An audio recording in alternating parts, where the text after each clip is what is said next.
This channel does not promote any violent, harmful, or illegal activities. All content provided by this channel is meant for an educational purpose only. হাওয়া office বলছে আগামী দুদিন ভারী বৃষ্টি হতে পারে রাজ্যে, বিশেষত দক্ষিণবঙ্গে।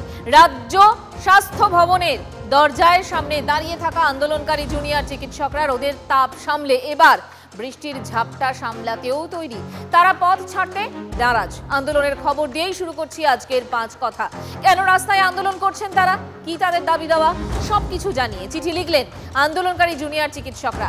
রাজপথ থেকে সেই চিঠি পৌঁছে গেল রাইসিনা হিলসে, রাষ্ট্রপতির দরবারে। দিনে 2 বার ব্যবহার করো স্টপেজ ক্রিম আর নিজেকে রাখো evergreen Keya Seth aroma therapy stop age cream আর খুঁজে পাও নতুন আমিকে। বাংলার আকাশে কালো মেঘ। হাওয়া অফিসের পূর্বাভাস বলছে গভীর নিম্নচাপে আগামী 2 দিন বৃষ্টিতে ভাসতে পারে দক্ষিণবঙ্গ। এদিকে একরাশ চাপ সঙ্গে নিয়েই রাস্তা কামড়ে পড়ে আছেন জুনিয়র ডাক্তাররা। বৃষ্টি বাড়ছে, পাল্লা দিয়ে বাড়ছে স্লোগান।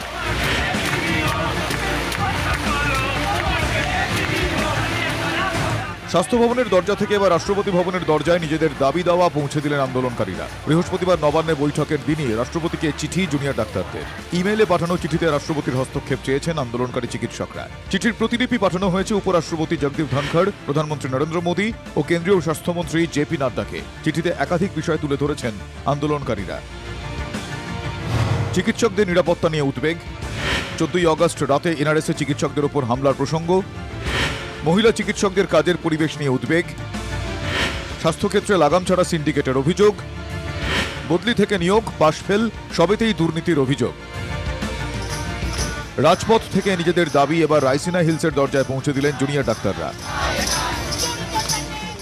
সর্বোচ্চ অভিভাবক আমাদের দেশের কান্ট্রি, তাহলে আমাদের যে 9 তারিখের ঘটনার পরে যে ঘটনা প্রবাহ চলেছে সেই ঘটনা প্রবাহ বিস্তারিত আমরা জানিয়েছি এবং আমরা ডাক্তার সমাজ থেকে শুরু করে যে গোটা সোসাইটি যে দাবিগুলো নিয়ে আন্দোলন করছে, রাজপথে আছে, সেই আন্দোলনটাকে গুরুত্ব দিয়ে যাতে রাষ্ট্রপতি কোনো একটা সদর্থক ভূমিকা গ্রহণ করে এই যে আন্দোলন চলছে এই আন্দোলনের দাবিগুলোকে যাতে মানা হয় এবং তদন্ত যাতে অত্যন্ত দ্রুত গতিতে সম্পন্ন হয় সেই ব্যাপারগুলোকে দেখার জন্যই আমরা আবেদন করেছিলাম। রাষ্ট্রপতিকে চিঠি পাঠানোর পাশাপাশি নবান্নের সঙ্গে আলোচনার পথ খোলা রাখছেন আন্দোলনকারী চিকিৎসকরা। Sourav Dutta report, TV9 Bangla.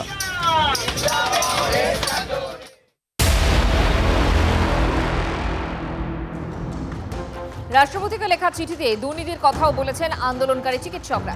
এই দুর্নীতির আঁতুড় ঘর কি আরজিকর? তিলোত্তমার ধর্ষণ খুনের পর আরজিকরের প্রাক্তনী ইন্টার্ন থেকে জুনিয়র ডাক্তাররা প্রাক্তন অধ্যক্ষ সন্দীপ ঘোষের বিরুদ্ধে একের পর এক আঁতকে ওঠার মতো অভিযোগ তুলেছেন।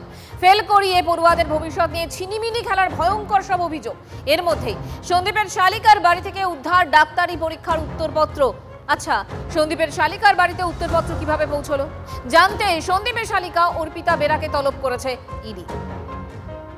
অত্যন্ত মেধাবী ছাত্র, ইউনিয়ন করে না, তাদেরকে ফেল করানো হয়েছে। এক্স প্রিন্সিপালের সময় থেকেই কালচারটা যখন হয়েছে আমরা বলতে পারি সেই সময় থেকেই হয়েছে।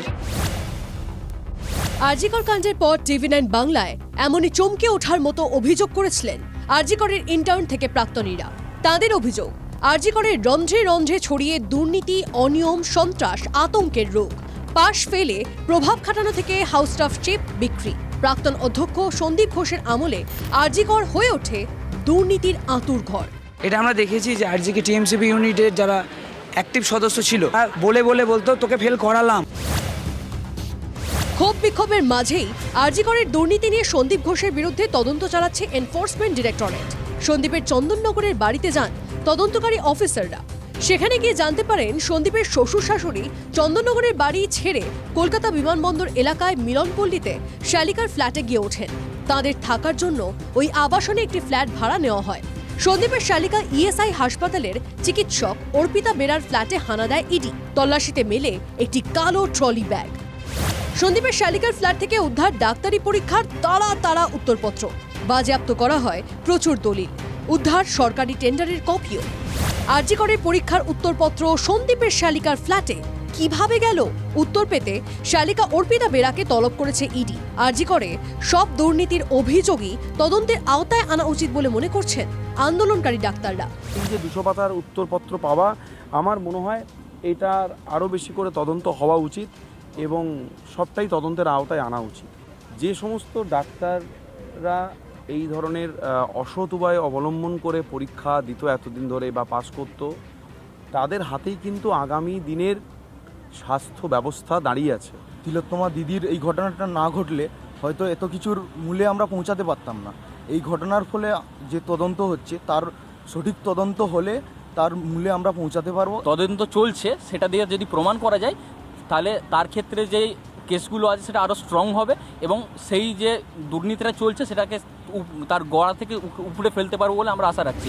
প্রশ্ন হলো, কার মদতে, কোন সাহসে সরকারি হাসপাতাল বেনিয়মের আখড়া হয়ে উঠল? পড়ুয়া থেকে চিকিৎসক, অনেকেরই প্রশ্ন, প্রাক্তন অধ্যক্ষ সন্দীপ ঘোষের মাথায় কার হাত ছিল? আন্দোলনকারী চিকিৎসকদের দাবি, কেন্দ্রীয় সংস্থার নিরপেক্ষ তদন্তের মধ্যে দিয়ে এইসব উত্তর সামনে আসুক, দুর্নীতিমুক্ত হোক সরকারি হাসপাতাল। সিজার মন্ডলের রিপোর্ট, TV9 বাংলা।